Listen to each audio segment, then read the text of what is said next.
Monday night saw Mike Evans suffer both a head injury and a shoulder injury, both occurring on the same play.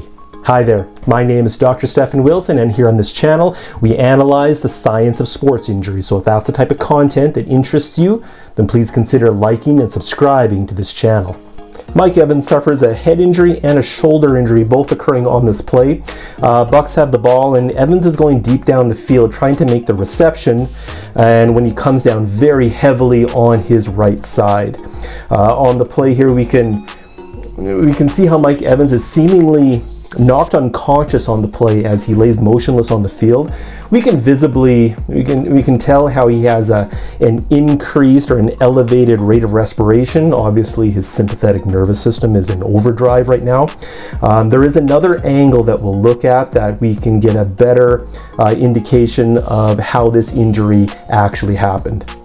From this angle, we can see Evans going to make the reception. He's got the defender draped all over his back, and then his body rotates to the right and then makes impact with the turf here.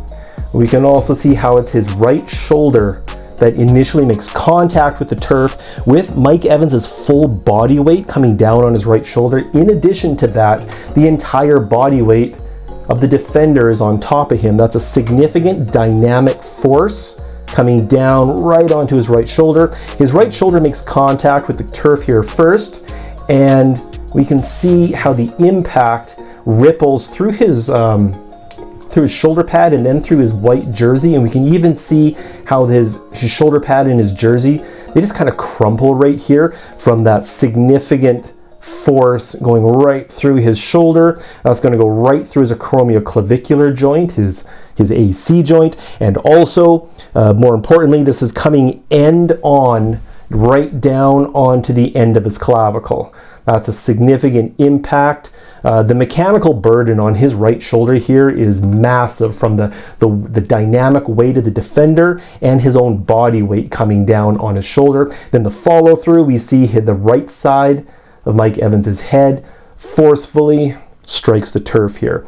Now in this moment, you know, his head and his neck are accelerating down towards the turf, and then they strike, and then they stop. You know, that's his skull, that's his head, that's his helmet, all making contact with the turf, and very suddenly stopping. All momentum is lost here, but his brain inside of his skull is still traveling down towards the turf here, and that is going to cause his brain to bump up on the up against the inside part of his skull bones, and that is going to initiate the concussion that Mike Evans sustained on this play, and it was later reported by the Tampa Bay Bucks. We'll look at the skeleton anatomy here, and if we can picture this being Mike Evans trying to make that reception on the field, it's his right shoulder right here that comes down and strikes the turf first. Again, it's his body weight, it's the entire body weight of the defender draped on top of him,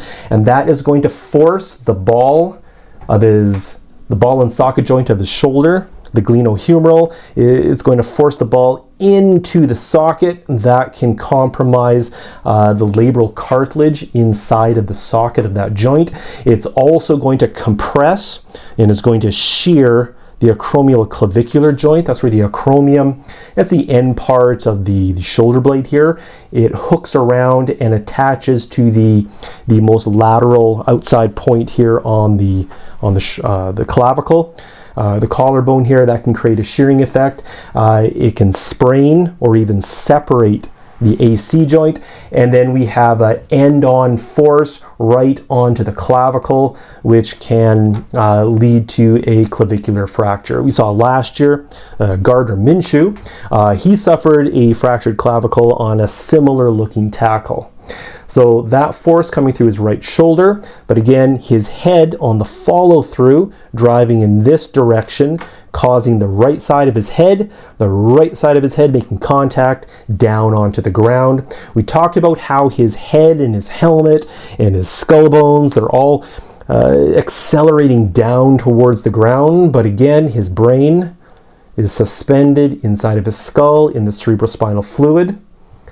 His helmet, his brain, or his helmet, his skull, His head stops abruptly when the right side of his head hit the ground, but his brain still traveling in that downward momentous force. His brain bumps up against the inside of the skull bones, causing the concussion.